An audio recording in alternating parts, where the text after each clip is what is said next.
My goodness, guys. Whew. It is cold here in Texas this morning, at least to us.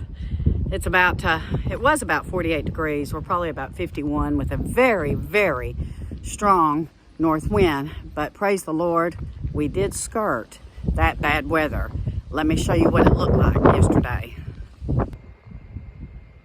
Hey guys, Jill here with North Texas Vegetable Gardening, Canning Recipes, a little bit of everything. We have everything battened down as best as we can get.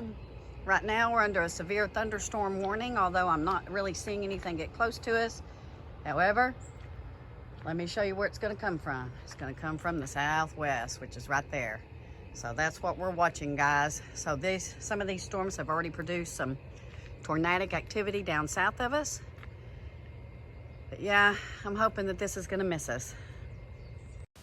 So here's what the radar looked like yesterday as it was starting to move in, guys, and it literally broke up right on top of us, and we're very thankful. I believe we got about 1/4 of an inch of rain, which we'll take this time of year, guys. We just didn't want any severe weather. So to the southwest of us, you can see it looked quite ominous.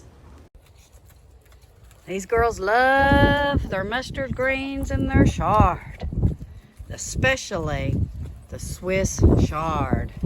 Ooh, goodness. Good morning, girls. It's going to be a little windy and cool today. There's Rue. Hi, Rue. So the last couple of days, Greg has been working on trellising up our tomatoes. We find this to be the healthiest and the best way so that we can get in there and prune and pick our tomatoes. We're using string that he dropped down from some bars so that he can hold the bars up to the purlins and the high tunnel, and then he is able to string up our tomatoes. And you can see, guys, they are just doing fantastic, and they are growing absolutely great, especially after we had to battle those roly-polies. So you can see the rods that he put down, and on the back row, he did go ahead and use some T-post. We started doing this a couple of years ago, even when, guys, our garden was outside. He built a similar drop down using T-post, and we started trellising our tomatoes this way. Now we use these little tomato clips and then tomato twine. These tomato clips are very cost efficient, and they don't damage the stalks of your plant, and then the tomato twine is very cost efficient as well. We get both of these at Amazon, and I think that the tomato twine, we get like, I don't know, 1,000 feet or something. So it works quite well, and it is extremely strong.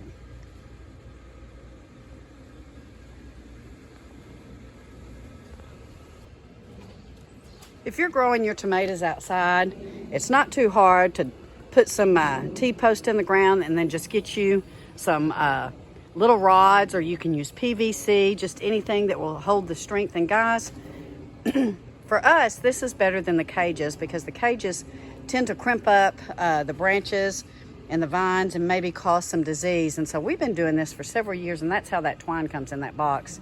And we have found this to be way better than trying to cage these tomatoes up. And again, you can do this in your outdoor garden with just a couple of T-posts or any other kind of post that you may can use to pound in the ground next to your tomatoes, and go ahead and get you some rods.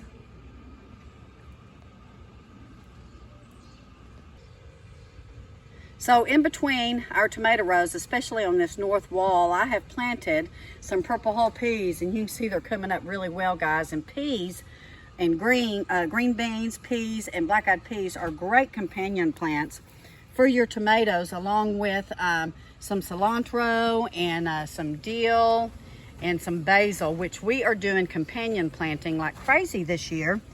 Not only just to fend off pests, but also to give us some more space to grow some things in the garden together, where we can get a bigger harvest. And here is our second batch of tomatoes that we put in a little bit later, and you can see we have some purple hull peas planted in between these as well. This is going to help us, guys, get an abundant harvest of both, and your peas will help the nitrogen intake of your tomatoes and help level that out. And then we have our peppers out here that are doing very well. Everything needs a little bit of watering today, but you can see in between our peppers we have put dill. So guys, we're gonna have lots of great herbs. Let me come over here. Oh yeah, the cilantro is just doing fantastic. Cilantro is a great companion plant for your peppers. So we have some cilantro. We're gonna have tons of cilantro, basil, and dill. We are making the most out of our garden space this year. And what will we do with all these herbs? We'll run them through the freeze dryer, and then I will put them in some mason jars and do the oxygen absorber and use my vacuum sealer to pull those down. And we'll have our own fresh herbs. And guys, we'll have enough to last us at least a year. So I'm excited about that, especially on the cilantro, because we will use that to make our salsa that my whole family loves. Cilantro is a big deal. And so being able to freeze dry those and seal them up is going to ensure that I have plenty for my salsas. Hear that wind? Ooh wee. We're supposed to get in the 70s today. And it'll heat up in here, and that's the nice thing about these high tunnels is we can work in here without getting the wind on us, and it'll warm up. But anyway, we are still astounded by this volunteer plant of this blueberry tomato bush. Guys, look at this. We are gonna have lots of these beautiful little blueberry cherry tomatoes. It is just bursting at the seams with buds, and there are tomatoes all down in there. And this is just gorgeous to us. And you can see it is extremely healthy. This is its second year to be in this high tunnel.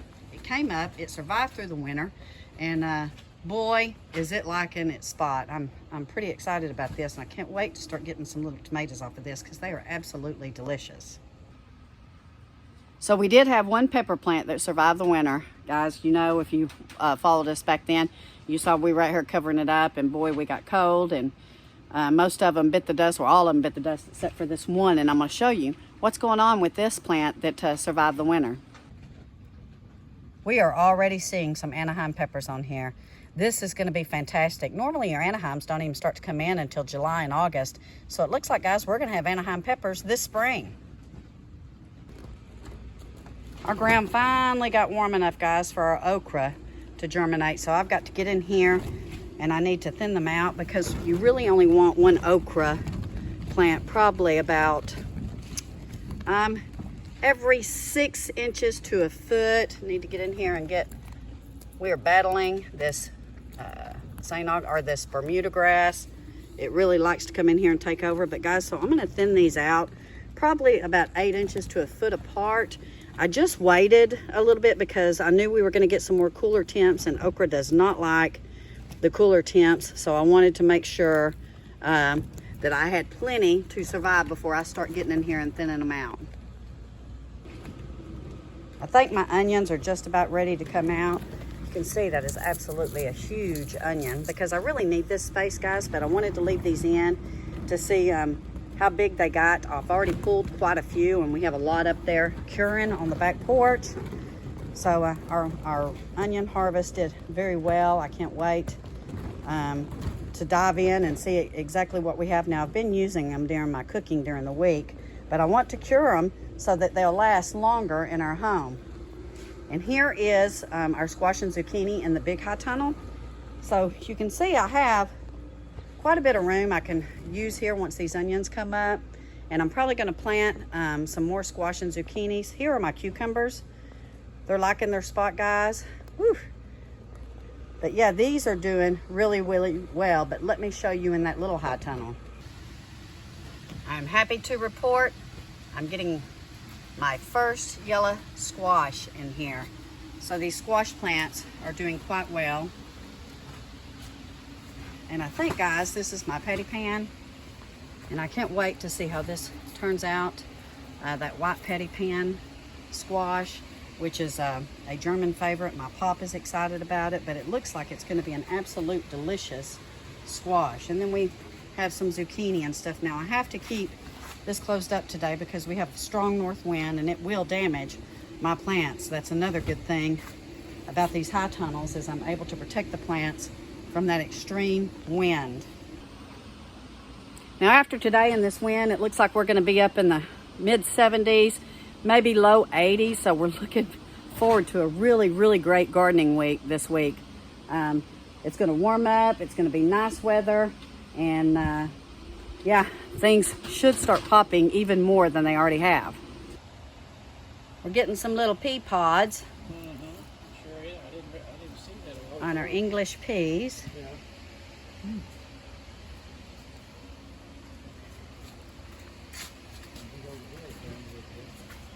Yeah, our fava beans are looking good. Our calico beans, I got to get in here and start training them up this trellis. Pop's a little chilly this morning. And here's one of my dill bushes, guys. It is really enjoying this cooler temp. This would be something we'll put through the freeze dryer as well and have dill. And then here's cilantro. This one looks like it's going to try to bolt out. I'm going to try to cut it back and see if I can keep it going. But in the middle here, we have some peppers, because these are great companion plants for your peppers. And again, we're trying to make the most out of the space. And here's some basil next to one of my tomato plants. And here's some basil next to one of my tomato plants. This is the culinary opal basil. And we have some more English peas, sweet peas. And this comfrey is getting ready to seed out. So I'll be saving the seeds, because we are using this comfrey around our fruit trees to get a long taproot and bring some minerals up to our fruit trees. So here's more cilantro and dill next to some of our peppers. Guys, they are all just thriving together.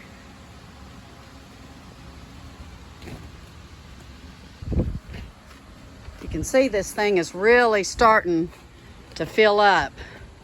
And look, lush green. We're just gonna have to watch it, guys, because with the cooler, damp temperatures, we have to watch our tomatoes and make sure that we don't get any disease. This week, as we warm up, it's gonna help a whole lot. So my kale and my chard and my mustard greens are taking a beating from that north wind, so we really hope it dies down today, guys. My goodness. So thank you for your prayers. They worked, guys. They protected us. We had no severe weather. We had several chances of it, and now it looks like we're free and clear for a while. So excited about that. And today we've got to get our sweet potatoes planted. So I'll do a video on that, and we'll talk about some of the mistakes that we made and we don't want you to make. So anyway, take care. God bless. Stay warm if you're here in Texas in this wind. But we'll be in touch this weekend. God bless you all.